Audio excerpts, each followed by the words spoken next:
লন্ডনে প্রধান উপদেষ্টার সাথে বিএনপির প্রধান জনাব তারেক রহমানের বৈঠকের পর একটা আলোচনা ছড়িয়ে পড়েছে। সেটা হলো, আমরা যখন এই ধরনের আলোচনা হয়, আমরা সোফার এই ধরনের সংস্কৃতিতে অভ্যস্ত যে কে জিতলো কে হারলো, সরকার জিতলো না বিএনপি জিতলো, বা এর বাইরে জামায়াত আছে এবং এনসিপিকেও আমরা এখন আলোচনার মধ্যে রাখি, কে জিতলো কে হারলো এই হিসাব নিকেশ শুরু হয়।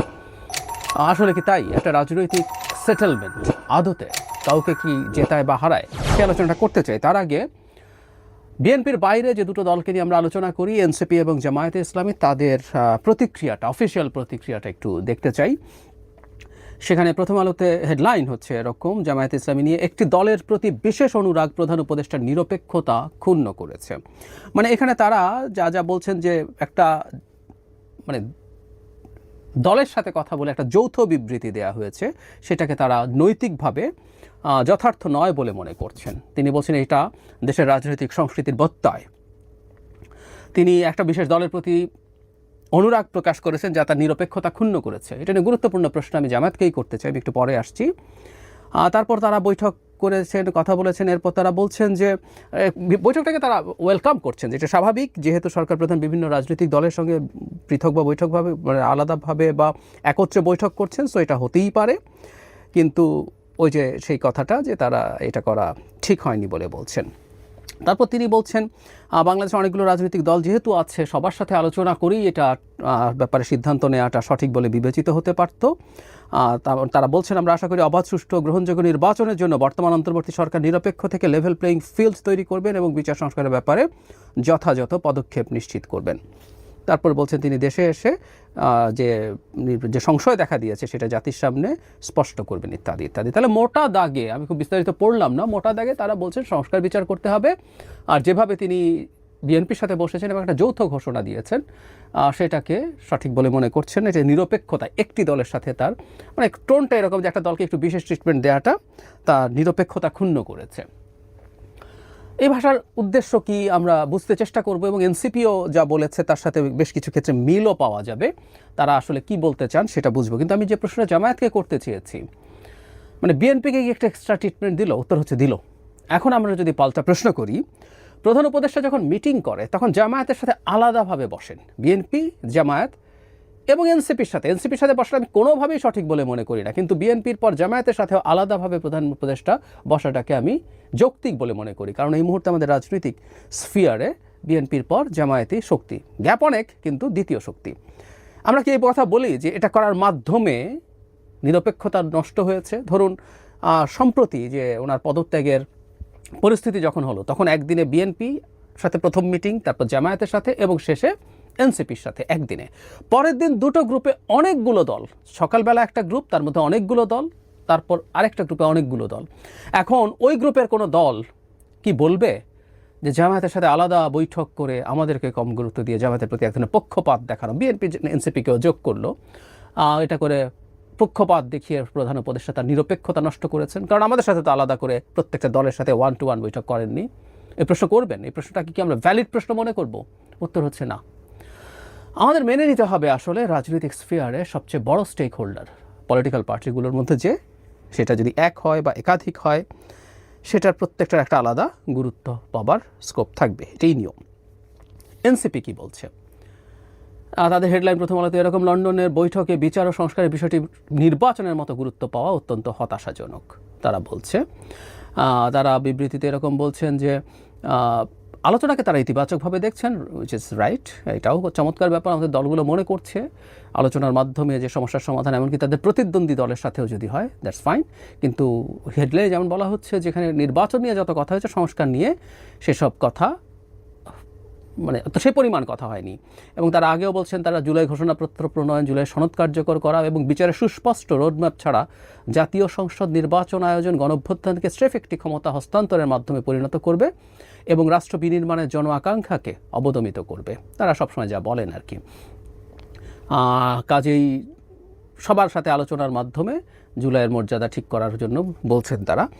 আলাদাভাবে বিএনপিকে নিয়ে খুব নেগেটিভ মন্তব্য করেননি, তবে আমরা হয়তো খেয়াল করেছি জনাব নাসিরউদ্দিন পাটোয়ারি, তিনি গুরুত্বপূর্ণ একজন সদস্য এনসিপির, তিনি প্রাথমিক প্রতিক্রিয়া অত্যন্ত টাফ ভাষায় বিএনপির সাথে বসে এই ঘোষণা দেয়া, তার নিরপেক্ষতা হারানো, জামাত যে ধরনের কথা বলছিল সেই ধরনের বক্তব্য তিনি দিয়েছিলেন, এবং দেশের বাইরে বসে, দেশের বাইরে থেকে এ ধরনের ঘোষণা দেওয়াটাকেও তিনি স্ট্রংলি কন্ডেম করেছেন।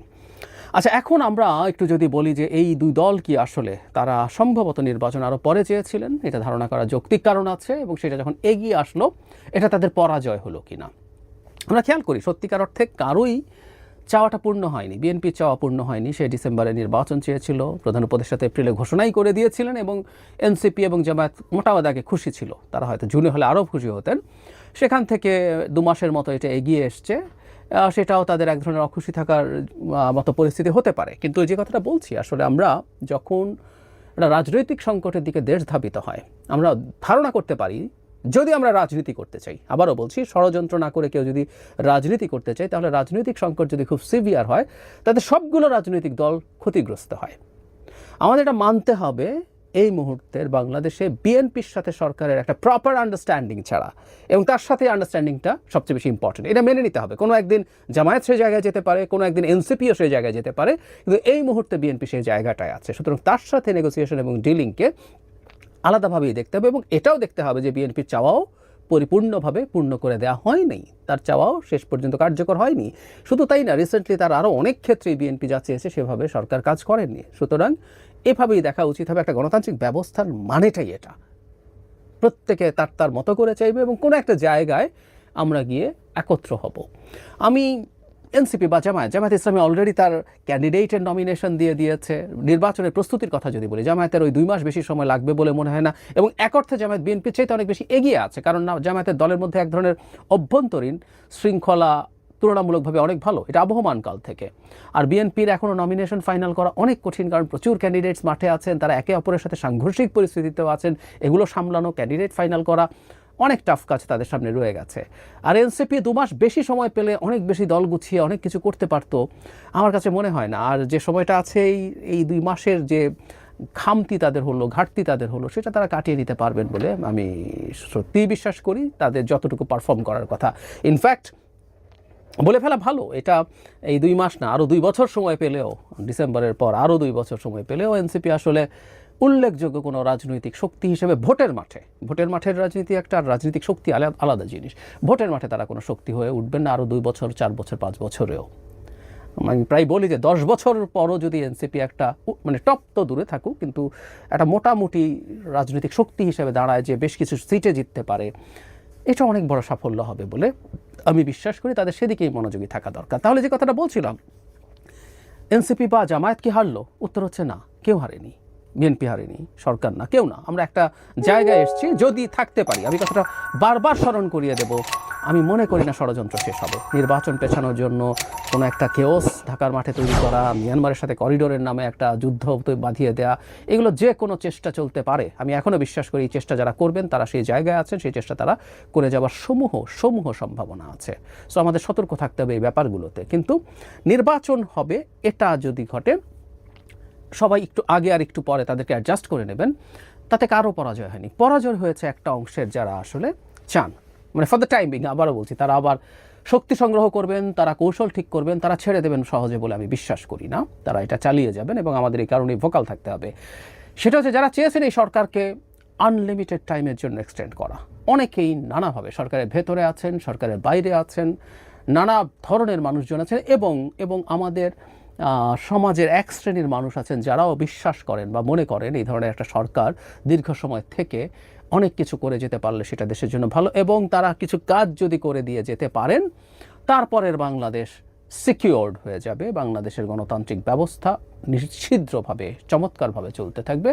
ভ্রান্ত বিশ্বাস, কিন্তু এই ধরনের বিশ্বাস আছে। আমি তাদেরকেও খুব সমস্যার বলে মনে করি না, তারা এটা ভুলভাবে বোঝেন। কিন্তু ওই যে বলছি, ভেস্টেড ইন্টারেস্টওয়ালা কিছু মানুষ আছেন যারা মনে করেন এই সরকারকে অ্যাজ মাচ অ্যাজ পসিবল টেনে নিয়ে যেতে হবে, তাতে ক্ষমতার আরাম পাওয়া যায়, ক্ষমতার আরাম এনজয় করা যায়, সেটা সরকারের মধ্যে থেকে হোক, বাইরে থেকে হোক, সেটার কারণেই তারা চাইছিলেন এটা। So for the time being, এই যে নির্বাচনের সময় নিয়ে যে ধরনের প্রাথমিক সেটেলমেন্ট হলো, এটায় হেরেছে আসলে তারা ফর দ্য টাইম বিং। আমরা তাদেরকে পরাজিতই রাখতে চাই, কিন্তু সেটাও নির্বাচন হয়ে যাওয়া পর্যন্ত আমাদের সতর্ক থেকেই সেই চেষ্টা করে যেতে হবে। শেষ মুহূর্ত পর্যন্ত তারা সেই চেষ্টা চালাবেন বলে আমি সিরিয়াসলি বিশ্বাস করি। এদের মধ্যে বহু মানুষের কারো না কারো এজেন্ডা নিয়ে নামেছেন, কোনো রাষ্ট্রের হতে পারে, কোনো মানুষ আছে কারো এজেন্ডা নিয়ে নামেন না। তারা এত বেশি আত্মপ্রেমিক বা নার্সিসিস্ট যে নিজের ইগো স্যাটিসফাই করার জন্য তারা যে কোনো কিছু করে ফেলতে পারেন, এই পরিস্থিতিও হতে পারে। সো ফর দ্য টাইমিং তারা পরাজিত হলে we should be very very careful. আর প্রায় বলছি, আবারও বলছি, একটা গণতান্ত্রিক ব্যবস্থায় এইভাবে আমাদের অভ্যস্ত হতে হবে। আমরা চেয়েছিলাম বিএনপি বিরাট দল, ও চাপ দিয়ে ডিসেম্বরের জন্য খুবই টাফ থাকতে পারত, থেকে এটা অর্জন করার চেষ্টাও করে ফেলতে পারত, কিন্তু না, সেও তার জায়গা থেকে সরেছে। সে কারণেই আমরা বলবো যে এটা একটা গণতান্ত্রিক চর্চার সুন্দর নিদর্শন। মনের দিক থেকে খুব খুশি এনসিপি বা জামায়াত হয়তো হয়নি, অ্যাটলিস্ট তারা এক্সপ্রেস করছে না, তারাও এটা মেনে নেওয়া উচিত হবে। তার চাইতে জরুরি কথা, তারা অন্তত আরেকটা জিনিস, যেটা এটাও বলে রাখি, প্রত্যেকটা ভিডিওতে কম বেশি বলতে চাই, সেটা হচ্ছে তারা নির্বাচন কমিশনকে প্রত্যাখ্যান করে যে ন্যারেটিভ তৈরি করছেন, সেটা নিয়ে তারা নির্বাচন বানচালের জন্য মাঠে নামবেন না, আমরা অন্তত এটুকু এক্সপেক্ট করতে চাই।